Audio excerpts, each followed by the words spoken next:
आज set number 5 को हम लोग देखेंगे general awareness and current affairs को बिहार बीएड एंट्रेंस 2026 के लिए। चलिए पहला क्वेश्चन हम लोग देखते हैं। चंपारण का सत्याग्रह वर्ष में हुआ था, तो चंपारण का सत्याग्रह किस वर्ष हुआ था? 1917 में। डी नंबर आंसर इसका हो जाएगा। विश्व का सबसे बड़ा नदीय द्वीप माजुली निम्नलिखित में से किस नदी पर स्थित है? तो माजुली द्वीप किस नदी पर स्थित है ये पूछ रहा है, तो इसका आंसर हो जाएगा सी नंबर यानी कि ब्रह्मपुत्र। ठीक है।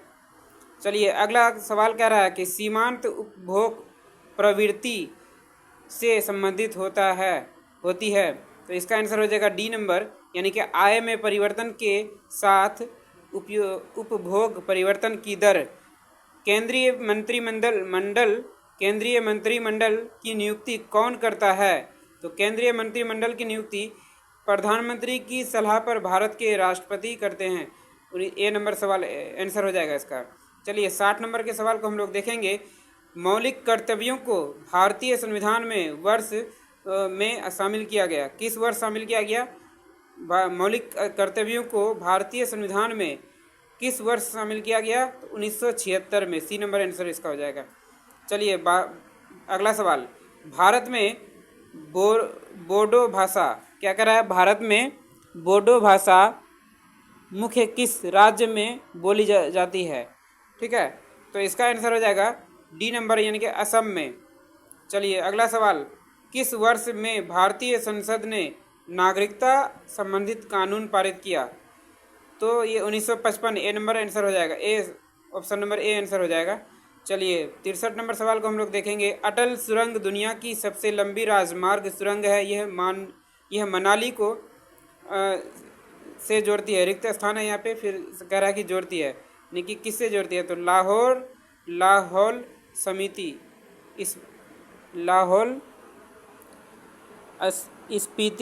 है ना, स्पीति लिखा हुआ है। ठीक है, सी नंबर आंसर इसका हो जाएगा। अगला सवाल।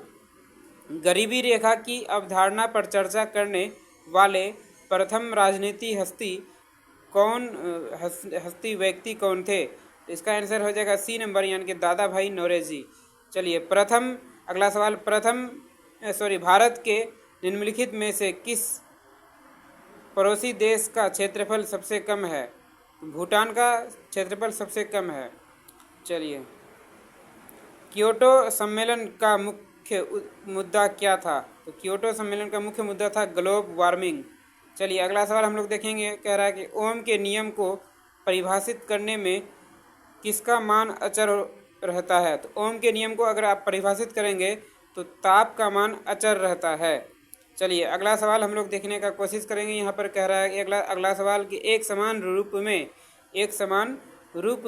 रूप से त्वरित वस्तु में होता है। तो एक समान रूप से त्वरित वस्तु में क्या होता है? स्थिर बल होता है। चलिए अगला सवाल। भारत में वन्यजीव संरक्षण अधिनियम कब से लागू हुआ? तो 1972 से वन्यजीव संरक्षण भारत में लागू हुआ, 1972 से। चलिए 70 नंबर सवाल कह रहा है पृथ्वी का कितना भाग जल से घिरा हुआ है? पृथ्वी का कितना भाग जल से घिरा हुआ है? तो यहाँ पे हो जाएगा 0.71। ठीक है। चलिए अगला सवाल हम लोग यहाँ पे देखेंगे। 1 मिनट थोड़ा सा वेट करेंगे। चलिए अगला सवाल कह रहा है, यहाँ पे देख सकते हैं, थोड़ा सा इसको मैं इधर से ऐसे कर लेता हूँ, है ना। चलिए यहाँ पे अगला सवाल कह रहा है कि मुगलों द्वारा निर्मित निम्नलिखित में से किस इमारत कस्बे में सलीम चिश्ती का मकबरा स्थित है? तो इसका आंसर हो जाएगा फतेहपुर सिकरी।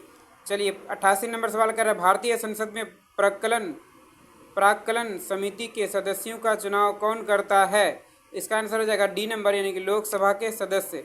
चलिए 89 नंबर क्वेश्चन देखेंगे। भारत में प्राकृतिक उत्पादों को निर्मित वस्तुओं में परिवर्तित करने के लिए कौन सा क्षेत्र उत्तरदायी है?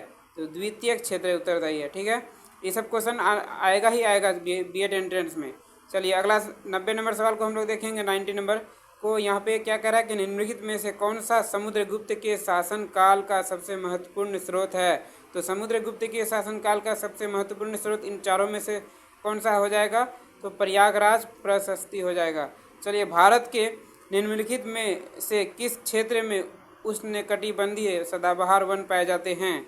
तो भारत के कौन से क्षेत्र में उष्णकटिबंधीय सदाबहार वन पाए जाते हैं? पश्चिमी घाट, ठीक है, पश्चिमी घाट इसका आंसर हो जाएगा। चलिए 92 नंबर क्वेश्चन को देखेंगे। निम्नलिखित में से किस अधिनियम का उद्देश्य भारत में धन की हेराफेरी को रोकना है? तो PMLA आंसर बी हो जाएगा इसका, है ना। अब चलिए अगला नंबर सवाल हम लोग देखेंगे 93 नंबर सवाल को। यहाँ पे, हाँ यहाँ पे है, अंतर्राष्ट्रीय सौर गठबंधन का 118वां सदस्य कौन सा देश बना है? तो इसका आंसर डी हो जाएगा, रोमानिया।